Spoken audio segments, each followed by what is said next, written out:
Good Day Steadies, ang vlog natin ngayon is about Manila Auto Salon 2025. So pupunta kami doon from Steadfast Auto Works, malapit lang naman, SMX Pasay. Silipin natin yung mga naka-display na rigs doon, sports cars, supercars, and kung ano pa, kung tingnan natin. Pero ang focus natin dito sa vlog natin is about off-roading. Pero dito sa Steadfast, guys, kaya rin natin gawin yan. Supercars, JDM, baka naman meron kami yan, message lang kayo. So let's go, samahan nyo kami.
I'm with Sir Ad, sir. Hello sir. Good morning sir.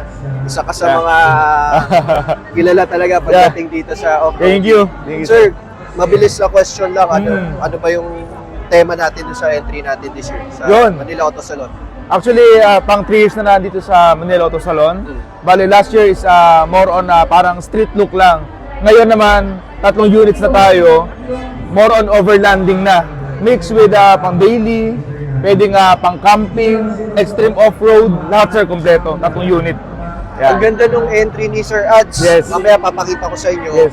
kung ano yung mga in-entry. Madalas Ford, no, sir? Talaga Puro madalas Ford, yung kasi ang Ford malakas talaga. Tsaka, pogi-pogi si Ford. Yun nga, sir. Pero next year, sir, mas marami pang pasabog. May Hilux, ibang brand naman. Ayos, sir. Yan. Abangan namin, sir. Yes, sir. Yes, sir. Thank you. Thank you so much. Naistorbo ko si Sir Ads. Thank you. May mausapan pa kami nito. Yes, thank you, thank you. Steadfast. Yeah.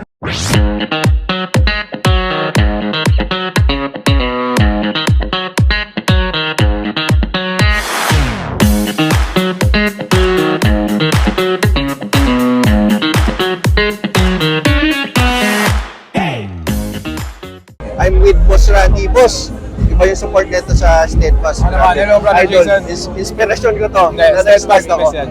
So boss, mabilis lang. Tanungin lang kita about dun sa concept natin, yung naging display natin ngayon. Siyempre, galing ka sa SEMA. Ang lupit ng mga entry natin ngayon. Yeah. Unang-una, hello mga ka-Steadfast and Steadfast, welcome to Team Ride Max. Thank you, boss. And welcome to Team Ride Max booth. Well, inspiration natin ngayon, most of our entries, we are very blessed na naging iba yung approach Kasi we've been visioning this na dalhin natin yung mga SEMA builds dito. And luckily, yung mga clients natin na pumasok ngayon is the US trucks, mga full size. So we have the Denali HD, we have the Dodge Ram, we have the Humvee, we have another Dodge Ram, and syempre yung mga the usual Ford Ranger Raptors natin and the Prado. And this Bronco, of course. Karamihan mga imported. Yung wheels hindi magkakamali yan. It should always be fuel. Fuel, and then we went with chrome. Karamihan ng chrome niyan, and then lahat special order natin. We went with 22s, 24s. Pansin ko nga, boss, mainit talaga yung chrome natin, no, boss. It's coming back. Talagang Diba yung umiikot lang, no, boss? passion, kumbaga sa passion, umiikot lang Yes, boss. So papunta na tayo doon ulit. But with this quality, yung mga way back 20 years ago, yung mga chrome, pag naihian ng aso Yes. o may chemical, nagbabakbak. Yes, with boss. this one, yung chrome siya pero polish finish, so yung quality mas maganda. Yan. And everything is paired with, it's either Venom tires or the BF Goodrich tires naman tayo lagi. Tires did so well with SEMA. The recent SEMA show in Las Vegas, Yes, boss. sobra dominated ng Venom tires doon. Talaga, boss. Sobra. Kala ko Left sa and- Asia lang, boss. Wala, Pati pala left ito and meron right. na. Nagulat din ako, parang tayo as dealers dito sa Pilipinas, we were super proud na oo, ito yung brand namin sa Pilipinas. Siyempre, given na sila BFG worldwide na yan. Pero Yes, si boss. Venom, denominate niya talaga si SEMA. Pati yung Nov site natin, medyo napansin ko, mabenta yung Nov site natin. Nov site kasi maganda yung warranty, mahaba yung warranty. Although nasa market na yan ng mag-isang taon na rin, pa tayo bumabalik na for warranty, and the price is very competitive. Tama, boss. Yung technology niya is sobrang bago. Meron na siyang voice command, wireless controller. Mamaya, boss, check ko yung voice command natin. Yes, nandiyan dyan. Bago yun, Malagay yung sa voice Bronco. Pinitpit pa natin yung mga iba dyan. So, yeah. And lahat yan available naman sa Steadfast din. Ayos, boss. Boss, thank you. Thank Salamat you, sa thank you. time.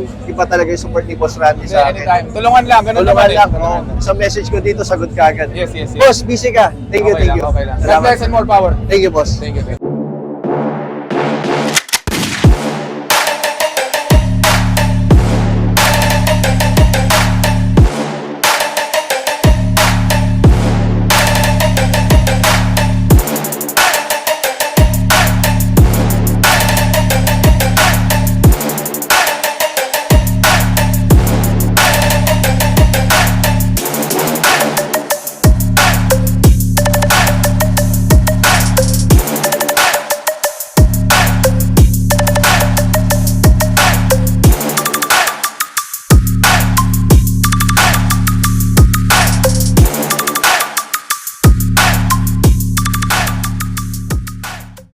I'm with CJ. Insan CJ. Pakilala ko nga pala sa inyo. Pinsan ko si CJ. Insan, istorbohin kita. Alam ko sige. busy ka ngayon kasi ikaw may ako na event na to. Insan, tanong lang kita about dun sa booth natin sa Team Ride Max. Anong bago? Ganda. Tayo pinakamalaki. So, for the past Manila Auto Salon, before wala tayong second floor. Yes. Oo.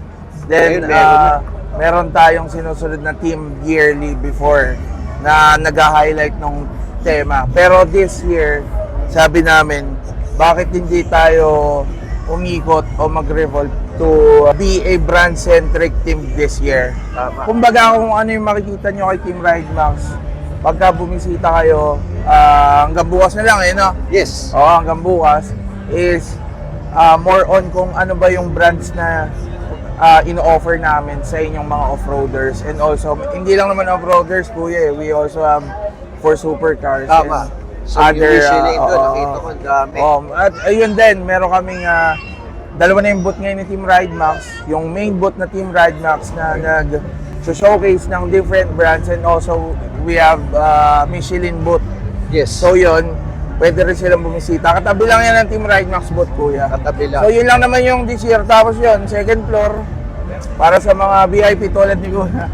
Kahapon nandun kami. Tapos, diretso dinner na dyan sa Conrad. Oo. Yun, salamat Insan. Thank you, Napaganda, thank you. solid. Thank you. So, tingnan natin next year. Oo, Baka next year. naman.